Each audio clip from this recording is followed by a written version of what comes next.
Afternoon, नमस्कार, स्वागत है आप सभी का मैथमेटिक्स की आज की स्लाइड क्लास में नीति वाली बात से आप सभी का स्वागत करता हूं। लाभ हानि जो प्रतिशत का एक एप्लीकेशन होता है उसकी टॉपिक उसका लेक्चर आपकी वजह से चल रहा है। कल से आपने देखा था कि कल हमने भी संख्याओं के आधारित कुछ लाभ हानि की बात की थी, जब कुछ वस्तुओं के खरीद बिक्री की बात की जाती थी, आपने प्रश्नों को हल किया था। शाम में भी आपने जो एक प्रैक्टिस क्लास की थी जो कि नई के बेस था, आपने देखा होगा कि भले वो यूपीएसआई की बैच के लिए स्पेशली था, लेकिन आपकी परीक्षा से भी खास रिलेट करता है। आप अपने किसी भी प्रश्न पत्र को प्रीवियस ईयर उठा के देखेंगे तो आपको जरूर प्रश्न नजर आएंगे। आप सभी लोग सबसे पहले जुड़ जाएं, फिर सभी का मैं स्वागत करता हूं। एक बार फिर से लायक सिंह जी आशीर्वाद की इच्छा आपकी बनी रहती है। आशीर्वाद हम हमेशा आपका हमारी तरफ से जो भी हमारी भावना है हमेशा आपके रूप में आपके लिए आशीर्वाद के रूप में रहती है। हम कभी भी आपका अच्छा ही चाहते हैं, कभी भी यही सोचते हैं कि आपका हित हमसे अगर किसी भी प्रकार से संभव हम जरूर प्रोवाइड करें। सभी का स्वागत है। सोनू यादव है, कार्तिकेय सिंह है, नाजिम अली है, राधिका है, पुष्पा है, लायक जी हैं, फैसल खान है, अंजलि है, खुश नसीब जोझा जी हैं। जोझा जी आप मुजफ्फरनगर अपराध की राजधानी है। हाँ, की धरती से आपका प्रणाम मंत्र आता है गुरु द्रोण को। भैया पता नहीं मैं द्रोण हूँ कि वो अपराध की राजधानी है, कुछ भी हो, बस आपकी भावना है प्रणाम करने की, तो मैं आपको आशीर्वाद देता हूँ और मैं भी आपको प्रणाम करता हूँ।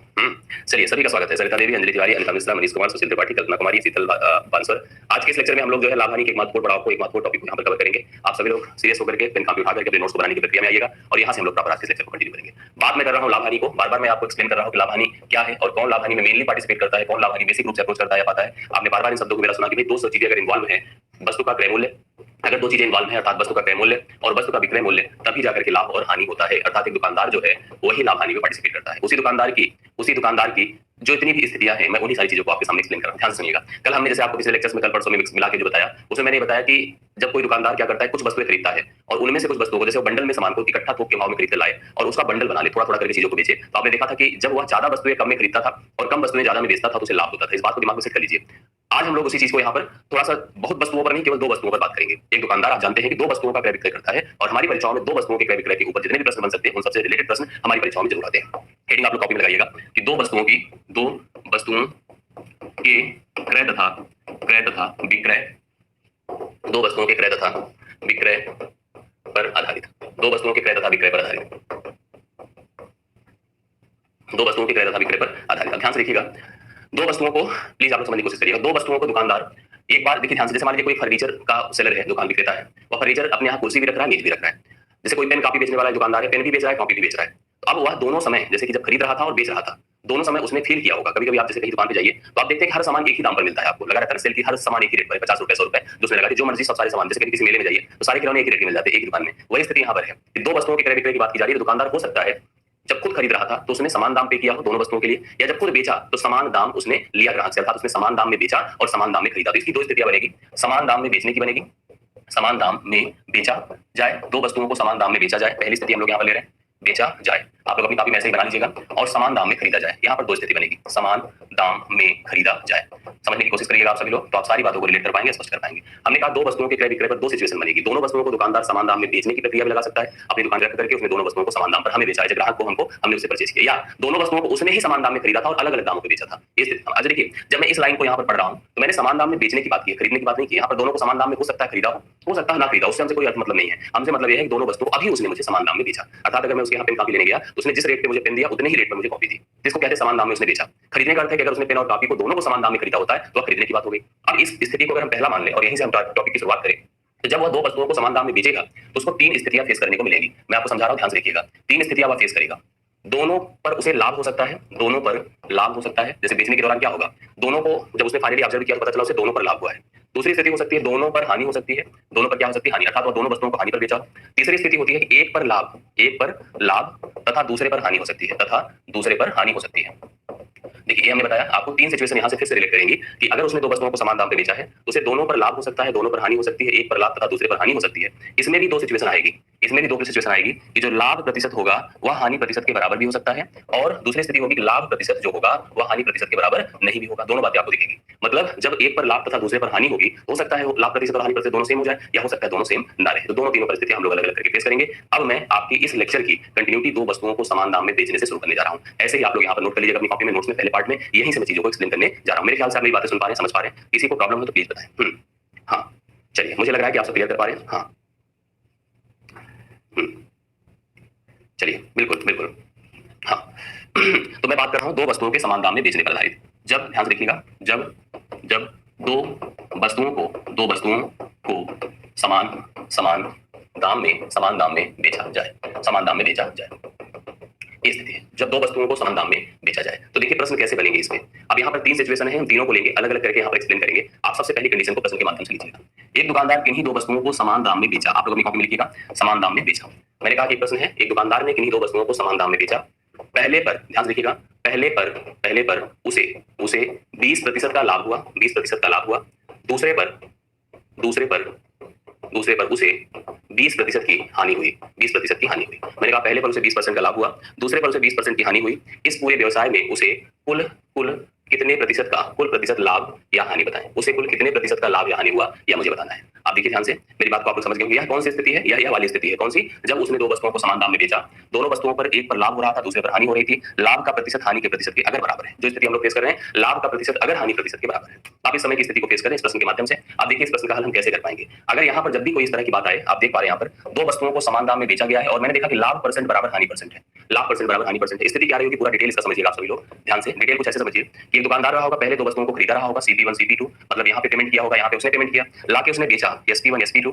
पहले पर उसे लाभ हुआ, वो भी कितने का? 20% का।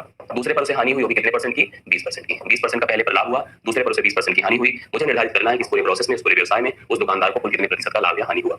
समझ रहे हैं? अगर मान लीजिए इसने का समान दाम में बेचा, मान लीजिए यहाँ पर विक्रय मूल्य 100 है, यहाँ पर विक्रय मूल्य भी 100 होगा। हम इस विक्रय मूल्य और इस लाभ की मदद से क्रय मूल्य निकालें, इस विक्रय मूल्य और इस हानि की मदद से क्रय मूल्य निकालें, दोनों को मर्ज कर दें, दोनों को मिला दें, तो हमको पता चल जाएगा कि यहाँ पर कुल कितने प्रतिशत का लाभ होगा या कितने प्रतिशत की हानि होगी। अब मैं आपको यहाँ पर नोट करवा देता हूँ, अपनी कॉपी में इसको लिख लीजिएगा अपने अच्छे से शब्दों में। क्या लिखेंगे? जब कोई दुकानदार किन्हीं दो वस्तुओं को समान दाम में बेचे, क्योंकि ऐसे करने में समय लगेगा, मैं इसको दो प्रोसेस से कराऊंगा, दोनों प्रोसेस से आप कंफर्म कर लीजिएगा, आराम से प्रश्न आपका हल हो जाएगा। मैंने कहा कि जब कोई दुकानदार किन्हीं दो वस्तुओं को समान दाम में बेचे और लाभ प्रतिशत, ध्यान से देखिएगा, यदि लाभ प्रतिशत बराबर हानि प्रतिशत है, लाभ प्रतिशत हानि होगी, इस केस में दुकानदार को हमेशा हानि होगी। और हानि का जो प्रतिशत होगा, हानि का प्रतिशत होगा वह x²/100 होगा, x²/100 होगा। ध्यान से देखिएगा, जो हानि का परसेंट होगा x क्या है? समान लाभ या हानि, समान लाभ या हानि। ध्यान से देखिएगा, यहाँ पर हमने कहा कि लाभ प्रतिशत बराबर अगर हानि परसेंट है, तो ऐसे स्थिति में हम लोग कह सकते हैं कि हमेशा दुकानदार को हानि होगी। और हानि का जो प्रतिशत अगर हमें निकालना है तो मैं लिखूंगा x²/100, अर्थात अगर देख रहा था मैं कि 20% का लाभ था, 20% की हानि थी, तो 20 का वर्ग बटा मैं 100 कर दूंगा, तो 20 का वर्ग 400 होता है, 400 बटा 100 कर दीजिएगा, तो 4% की हानि हो रही। इस व्यापार में उस दुकानदार को 4% की हानि हो रही थी, 4% की क्या हो रही थी? हानि हो रही थी। आपको ऐसा प्रश्न मिल सकता है परीक्षा में, आप सब लोग इसको रिलेट कर सकते हैं, तुरंत देख करके उत्तर बता सकते हैं कि यहाँ पर इस प्रश्न का आंसर क्या हो जाएगा। समझ मेरी बात को? चलिए, आप इसको मेरे ख्याल से समझे होंगे। अब इस पर एक एग्जांपल और मैं लेता हूं, लेकिन उस एग्जांपल को लेने के पहले आप ध्यान से देखिएगा तो आपको सब स्पष्ट हो जाएगा। आपने देखा था कि दोनों वस्तुओं को उसने समान दाम में बेचा था, पहले पर उसे 10% का लाभ था, 20% का लाभ था, दूसरे पर उसे 20% की हानि थी। इस प्रकार से उस व्यापारी को, उस दुकानदार को कुल कितने प्रतिशत की लाभ या हानि हुई। यहीं पर मैं एक प्रश्न और लेता हूं और आपको स्पष्ट करता हूं। किसी दुकानदार ने दो वस्तुओं को समान दाम में बेचा, समान दाम में बेचा। पहले पर उसे, ध्यान से देखिए, पहले पर 10% का लाभ, 10% का लाभ, दूसरे पर 10% की हानि हुई, 10% की क्या हुई? हानि हुई। इस व्यापार में उस दुकानदार को कुल लाभ या हानि का प्रतिशत बताना है। लाभ प्रतिशत या हानि प्रतिशत आपको बतानी है, क्या होगी? लाभ प्रतिशत या हानि प्रतिशत क्या होगी, आप सभी को बताना है। आप सभी लोग तुरंत आंसर बता सकते हैं, यहाँ पर क्लियर कर सकते हैं कि आंसर कितना यहाँ पर इस प्रश्न का बनकर आएगा। चलिए बताइए सभी लोग जल्दी जल्दी क्या आंसर होगा। आप समझ गए होंगे 10 और 10 का अर्थ हो गया, क्योंकि देखिए समान दाम में बेचा है, लाभ परसेंट और हानि परसेंट दोनों समान है। इस व्यापारी को इस दुकानदारी में केवल हानि होगी और हानि का मान हो जाएगा 10 का वर्ग बटा 100, अर्थात 1% की हानि होगी। यहाँ पर व्यापारी को क्या होगा? 1% की हानि होगी। आप लोग नोट कर सकते हैं, 1% की हानि इस प्रश्न में, इस क्वेश्चन में दुकानदार को प्राप्त होगा। चलिए, ये बात आपको अगर समझ में आई होगी। इसमें देखिए आपने क्या देखा? समान दाम में बेचा है और लाभ हानि का परसेंट क्या है? दोनों स्थितियों में समान है। ये बात आपने अभी तक पढ़ी है। अब यही चीज हम लोग आगे कंटिन्यू करेंगे। एक सेकंड थोड़ा सा आप लोग वेट करिए, एक सेकंड।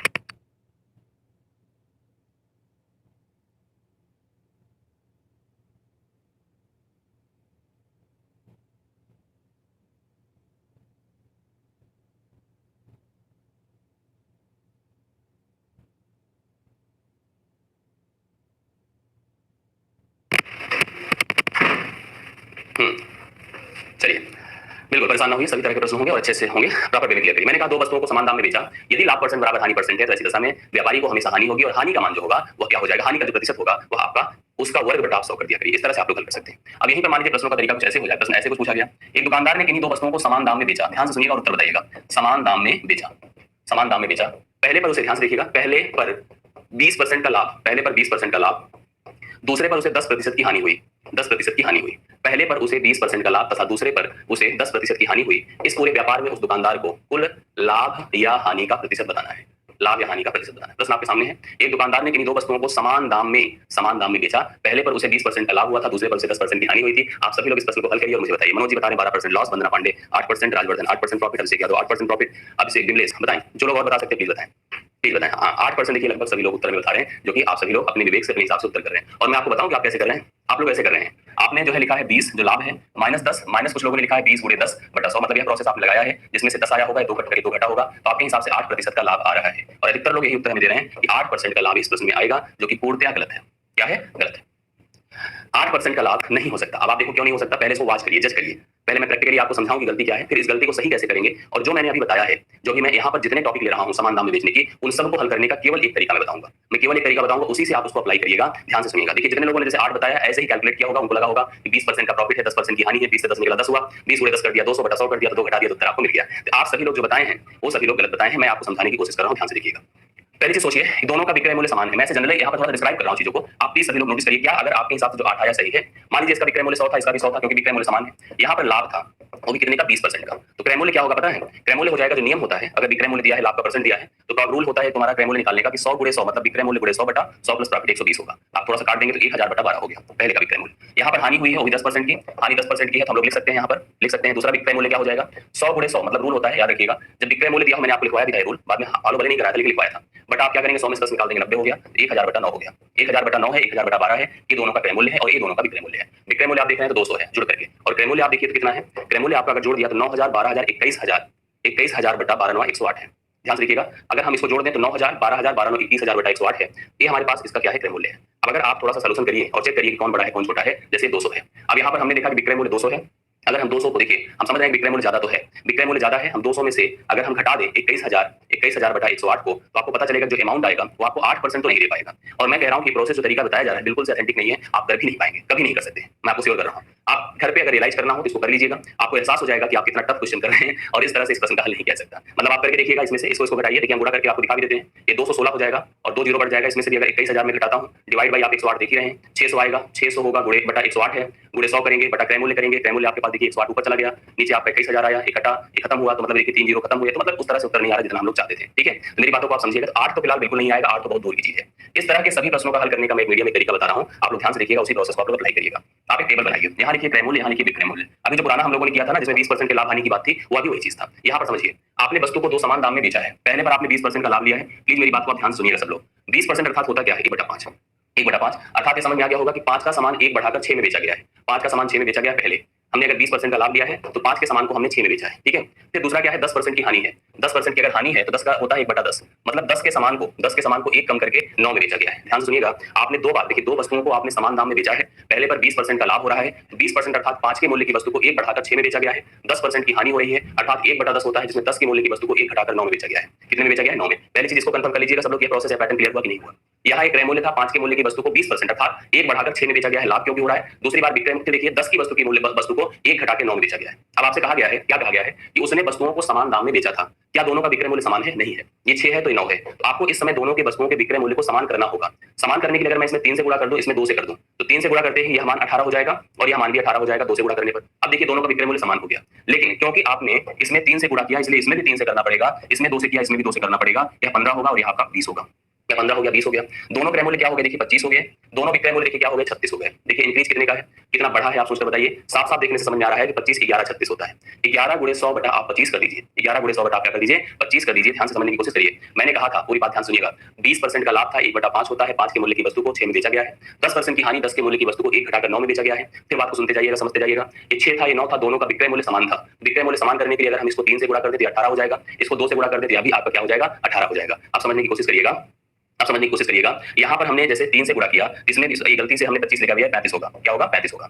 ठीक, अब ध्यान से देखिएगा, यहाँ पर हमने 3 से गुणा किया तो 15 हो गया, 2 से गुणा किया तो 20 हुआ, यह 35 हो गया। क्या है, 35। अब आप देख पा रहे हैं, क्या देख पा रहे हैं कि 35 से कितना हो जा रहा है, जैसे देखिए दोनों का क्रय मूल्य 15 20 जुड़कर 35, दोनों का विक्रय मूल्य 18 18 जुड़ के 36, मतलब कितने का इंक्रीज है, 1 का। मतलब कितने का इंक्रीमेंट है, 1 का। तो आप लिखिए 1 गुणे 100 बटा 35, 1 गुणे 100 बटा 35, 5 7 35, 5 भी सामने 100, 7 से डिवाइड कर 7 दूना 14, 6/7%। 2 सही 6/7% इस प्रश्न का हल होगा, जो कि लाभ माना जाएगा, जो कि लाभ माना जाएगा। सही उत्तर हो गया 2 सही 6/7%, जो कि लाभ होगा। ये देखिए, मैं आपको गारंटी दे रहा हूं कि अधिकतर किताबों में या अधिकतर क्लासेस में इस टर्म को डिस्कस नहीं किया जाता है। समझ रहे हैं मेरी बात को। यहाँ पर जो आपने पढ़ा है, ज्यादातर किताबों में वही जो समान लाभ हानि का परसेंट होता है उसी को लेकर छोड़ दिया जाता है। आप उतना करके यहाँ पर अवॉइड जाते हैं, लेकिन इस पद्धति को भी, इस पैटर्न को भी समझने की जरूरत है। क्योंकि क्या जरूरी है कि लाभ हानि का परसेंट हमेशा समान मिले हमको, असमान मिला तो हम उसको फेस जैसे ही फील करेंगे वो गलत हो जाएगा। ठीक है, उसको करने से वो चीजें गलत हो जाएगी और आराम से आप ऐसे प्रश्नों का हल कर सकते हैं। और मैं एक जानकारी आपको दे दूं, ये जो मेथड आप पढ़ रहे हैं, यह मेथड इतना कारगर है कि सब में एप्लीकेबल होगा। जो भी पीछे की आपने, वो भले इजीली सॉल्व हो जा रहा था क्योंकि उसमें लाभ हानि का परसेंट सेम था, तो वहां पर भले ही सॉल्व, लेकिन ये मेथड सबके लिए इफेक्टिव है। और मैं आपको बता दूं कि 3 लेक्चर में पढ़ाऊं, यही मेथड काम करता रहेगा। समझ रहे, इस तरह की जितनी स्थितियां हो रही हैं उन सब पे यह मेथड एप्लीकेबल होगा। समझ रहे हैं, हाँ हाँ। देखिए अंजलि जी पूछ रही है, इससे जी कोई मेथड है, इससे आसान मेथड नहीं है, मैं गारंटी दे रहा हूं। मैं दावा कर रहा हूं कि नहीं है कोई मेथड। ठीक है, वंदना पांडे जी के लॉन्ग मेथड सर। वंदना जी आप सोच के बताइए कि जो प्रोसेस है क्या वो कोई टफ मेथड नहीं है, मेथड इजी है, मेथड बहुत इजी है, बस अप्लाई करने की जरूरत है। आप इस मेथड का यूज अभी देखेंगे कितना है, कितनी वैल्यू करेगा इस मेथड का। ये मेथड को समझने की बहुत जरूरत है, मैं आपको फिर से कह दे रहा हूं। ठीक है, ये टफ आपको केवल रियलाइज हो रहा है लेकिन टफ नहीं है, इसको सोचेंगे हम लोग इसको आराम से कर लेंगे। और सबसे बड़ी चीज आप बताओ कि परसेंटेज क्या ऐसे 10-20 ही रहेगा, क्रिटिकल नहीं होगा? कौन सा फार्मूला वहां पे काम आ जाएगा बताइए। ठीक है, चलिए अभी देखिए मैं आपको फिर से क्लियर कर रहा हूं इस क्वेश्चन को ही, और एक दूसरे प्रश्न को भी हल करता हूं तो भी और अच्छे से आपको समझ आएगा। जैसे मान लीजिए मैं दूसरा लेता हूं, मैंने कहा एक दुकानदार है, किसी वस्तु को समान दाम में बेचा, दो वस्तुओं को एक दुकानदार ने दो वस्तुओं को समान दाम में बेचा। एक दुकानदार ने किन्हीं दो वस्तुओं को समान दाम में बेचा। पहले पर ध्यान से देखिएगा, पहले पर उसे 40% का लाभ हुआ, 40% का लाभ हुआ। दूसरे पर उसे 20% की हानि हुई, 20% की हानि हुई। बताइए कुल लाभ या हानि का प्रतिशत बताएं, कुल लाभ या हानि का प्रतिशत बताइए। ध्यान से सुनेंगे और गंभीर होकर सुनेंगे तो समझ में आएगा। अभी हम पुराने को भी इस पे अप्लाई करा देंगे। ठीक है, कुछ पुराना मतलब जो हमने दोनों पर जब लाभ हानि परसेंट सेम रखा था तो भी हम इस मेथड पर ही लाके उसको रखते हैं, क्योंकि आप देखोगे ना धीरे धीरे जब हम उसका उपयोग कराएंगे तो आपको एहसास होगा। पहले पर उसे 40% का लाभ है, दूसरे पर उसे 20% की हानि है। अब हमें कुल लाभ या हानि का प्रतिशत बताना है। ठीक है, गलतियां लोग कर देते हैं ऐसे प्रश्नों में, अच्छे स्कॉलर कर देते हैं। मैं आपको बताऊं वही जो आप लोगों ने गलती की थी 8% ला के रख दिया था, ऐसे बहुत सारे लोग इस प्रश्न का भी हल ऐसे ही करके बता देंगे आपको और आंसर आपके उनके हिसाब से आ जाएगा कोई ना कोई। देखिए हम यहाँ पर भी क्रय मूल्य लिखेंगे, विक्रय मूल्य लिखेंगे। 40% अर्थात आप जानते हो 2/5 होता है, 2/5 होता है। लाभ हो रहा है मतलब 5 की वस्तु को 2 बढ़ाकर बेचा जा रहा है अर्थात 7 में बेचा जा रहा है। 20% मतलब क्या होता है, हानि दिया गया जो कि 1/5 है, अर्थात हम देख पा रहे हैं यहाँ पर कि 5 के मूल्य की वस्तु को 1 घटाकर 4 में बेचा जा रहा है। अब देखिए कहा गया है दोनों का विक्रय मूल्य समान है तो हम समान तो यहाँ देख नहीं पा रहे, तो समान करना पड़ेगा। समान कैसे किया जाएगा, देखिए 7 को आप 4 से गुणा कर दें, 4 को 7 से कर दें। जब भी कभी वो कोई आपस में कॉमन टर्म नहीं है तो इसको इससे कर दें, इसको इससे कर दें, यह भी 28 हो गया, यह भी 28 हो गया।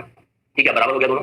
और उधर अगर आपने किया है 4 से, इसको भी करिए 4 से, इसको किया है 7 से, इसको भी करिए 7 से, तो यह 20 होगा या 35 होगा, या 20 होगा 35 होगा। जोड़कर देखेंगे तो 55 हो गया, जोड़कर कितना हो गया 55, और यह आपका 28 28 56 हो गया। अब आप देखिए 55 से 56 हो गया, कितने का इंक्रीज है, 1 का। तो 1 गुणे 100 बटा आप कर दो 55, तो 5 ग्राम में 55 होता है, 5 बीस में 100 होता है, 11 के 11 हो गया। अगर हम इसको डिवाइड कर देते हैं 1 गुणे 100 बटा 55 से, 1 सही 9/11% का लाभ है, 1 सही 9/11% का लाभ है।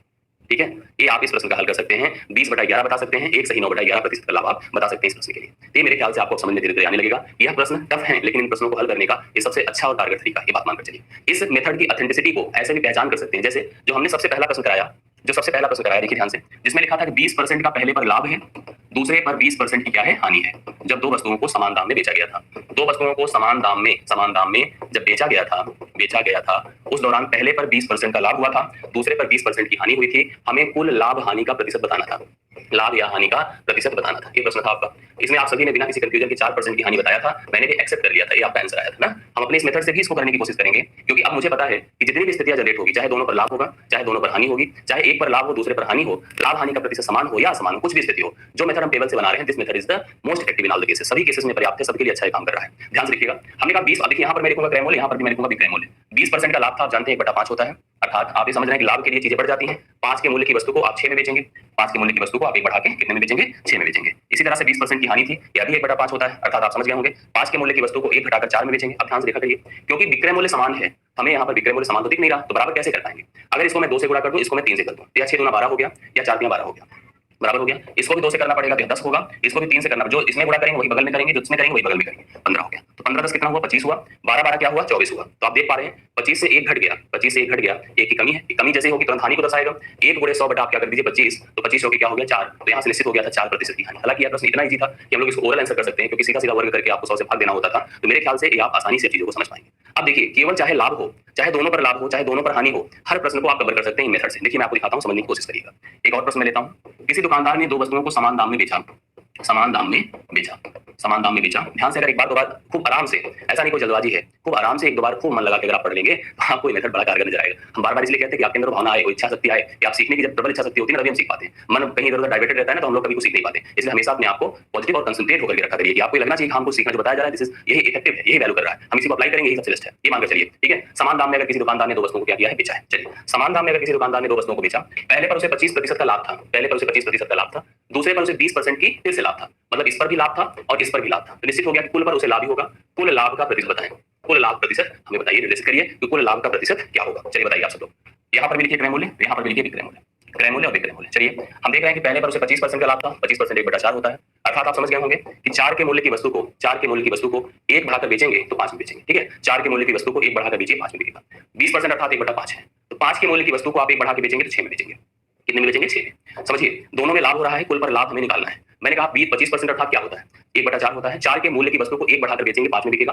20% 1/5 होता है, अर्थात 5 के मूल्य की वस्तु को 1 बढ़ाकर यहाँ पर जोड़ के बेचेंगे तो आपको 6 मिलेगा। बस आपको फिर क्या करना है कि विक्रय मूल्य को समान करना है। समान करने के लिए इसको 6 से गुणा कर दें, इसको 5 से गुणा कर दें, इसको 6 से करें, इसको 5 से करें, इसको भी 6 से करना पड़ेगा, इसको भी 5 से करना पड़ेगा। अब आप देख लीजिए, बराबर कर दीजिए चीजों को। कैसे, ध्यान से देखिएगा। 6 पंचे क्या हुआ 30, और इसका पार्ट है, ध्यान रखिएगा नहीं तो कंफ्यूज हो आप लोग। इसका भाग था, ठीक है। 6 पंचे 30, यहाँ भी 30। देखिए दोनों विक्रय मूल्य समान हो गए। इधर क्रय मूल्य की बात किया जाए 6 चौके 24, 5 पचे 25, 5 पचे 25, तो आप देखिए कितना हो गया, 25 24 49 होता है और 30 30 60 होता है, ठीक है। 30 30 60 होता है। अब हम लाभ का परसेंट अगर बनाना चाहते हैं तो यहाँ पर देखिए 11 का इंक्रीज है, 11 गुणे 100 बटा 49 कर दीजिए, तो जाहिर सी बात हम और काटेंगे नहीं, 1100 बटा 49% का लाभ होगा। इस व्यापारी को इस व्यापार में 1100 बटा 49% का लाभ होगा। ऐसे प्रश्न पूछे जाते हैं, भले इसमें आपको लग रहा है कि छोटा वर्ग है, लेकिन मैं बताऊं अक्सर और अधिकतर लोग गलतियां करते हैं, ये आप मानना चाहिए। मेरा एक्सपीरियंस है कि बहुत सारे लोग इस तरह के प्रश्नों में गलतियां करते हैं। आप अगर ध्यान से इस तरह के प्रश्नों को अपने दिमाग में सेट कर लेंगे तो आप एक बड़े प्रॉब्लम को जो लाभानी की होती है उसको आप दूर कर रहे हैं, ठीक है। तो ये मेरे ख्याल से आपको स्पष्ट हुआ। एक और करिए इस पर आप सभी लोग। मैंने कहा कि दो वस्तुओं को किसी दुकानदार ने समान दाम में बेचा, समान दाम में बेचा। दो वस्तुओं को किसी दुकानदार ने समान दाम में बेचा, ठीक। पहले पर उसे ध्यान से देखिएगा 11 से 1/9% का लाभ, पहले पर उसे 11 से 1/9% का लाभ, दूसरे पर उसे 33 से 1/3% का लाभ हुआ। कुल लाभ प्रतिशत बताएं, कुल लाभ प्रतिशत ज्ञात कीजिए, ये प्रश्न है। पहले पर उसे 11 से 1/9% का लाभ, दूसरे पर 33 से 1/9%, 3% का लाभ, कुल लाभ प्रतिशत बताएं। इतना आसान नहीं है, अगर कोई सोचेगा कि हम फार्मूला या किसी अन्य मेथड से कर पाए, तो आपको यही जो टेबल हम बना रहे हैं यही टेबल ही कारगर है इस तरह के प्रश्नों को हल करने में। यही टेबल कारगर है, आप इसी टेबल की मदद से ही सभी प्रश्नों को हल करेंगे, ठीक। चलिए 11 से 1/9 मतलब क्या होता है बताएं, 1/9 होता है। बात आप लोग जानते हैं जिसने परसेंटेज अच्छे से पढ़ा है। 33 से 1/3 क्या होता है, ये भी आप जानते हो कि 1/3 होता है। इसमें भी आपको अच्छे से जो पढ़ा है वही कर पाएगा। अब आप देखिए दोनों में लाभ है तो 9 में 1 जुड़कर क्या होगा 10 होगा, 9 में 1 जुड़कर 10 होगा। दूसरे में 3 में 1 जुड़कर क्या होगा 4 होगा, 3 में 1 जुड़कर 4 होगा। अब आप देखिए स्थिति क्या है, जैसे आप देख रहे हैं दोनों विक्रय मूल्य समान तो है नहीं, समान कैसे किया जाएगा। अगर मैं इसमें 2 से गुणा कर दूं और इसमें 5 से कर दूं, 2 से करने से भी यह 20 हो जाएगा और 5 से करने पर भी यह 20 हो जाएगा, ठीक है। दिमाग लगाना पड़ेगा हमको थोड़ा सा। एलसीएम सोच सकते हैं, किसी तरह से दिमाग कैसे लगा सकते हैं कि जैसे कोई आगे की संख्या जो दोनों के पहाड़ में आ रही है वहां तक पहुंचने का सोचिए ना, उसी आधार पे आप लेटेस्ट कर सकते हैं। अब आप देखिए इसको 2 से गुणा कर दिया तो जब इसमें किया इधर तो करना लाजमी है, करना ही पड़ेगा, 18 हो जाएगा। इसको हमने 5 से किया, इसमें भी करना हमारे लिए सही हो गया, 15 हो जाएगा। जुड़कर भैया 23 होगा और इधर देख लो तो 40 है। अब आप खुद ही देख कर लो कितने का इंक्रीज है, 7 का है। 7 गुणे 100 बटा 33 अर्थात आप समझ गए होंगे 700 बटा 33% का लाभ है। 700 बटा 33% का क्या है लाभ है, ये आपके प्रश्न का हल है। ऐसे ही आता है प्रश्न, ठीक है, ऐसे ही आता है। अगर ध्यान से करेंगे तो सब क्लियर हो जाएगा। 700 बटा 33% का लाभ आपको इस प्रश्न में साफ साफ नजर आ रहा है, ठीक। अब अगर दोनों पर हानि हो रही तो भी आप मैनेज कर लेंगे बहुत इजीली। जैसे मैं एक हानि वाला भी करा देता हूँ। एक क्वेश्चन देखिए आप सभी लोग। एक दुकानदार ने दो वस्तुओं को समान दाम में बेचा, समान दाम में बेचा। ध्यान से देखिएगा, दुकानदार ने किन्हीं दो वस्तुओं को समान दाम में बेचा। पहले पर 20% की हानि हुई, 20% की हानि हुई। दूसरे पर 14 से ही 2/7% की हानि हुई, 14 से ही 2/7% की हानि हुई, या 28 सही कर देते हैं, 28 से ही 4/7% की हानि हुई।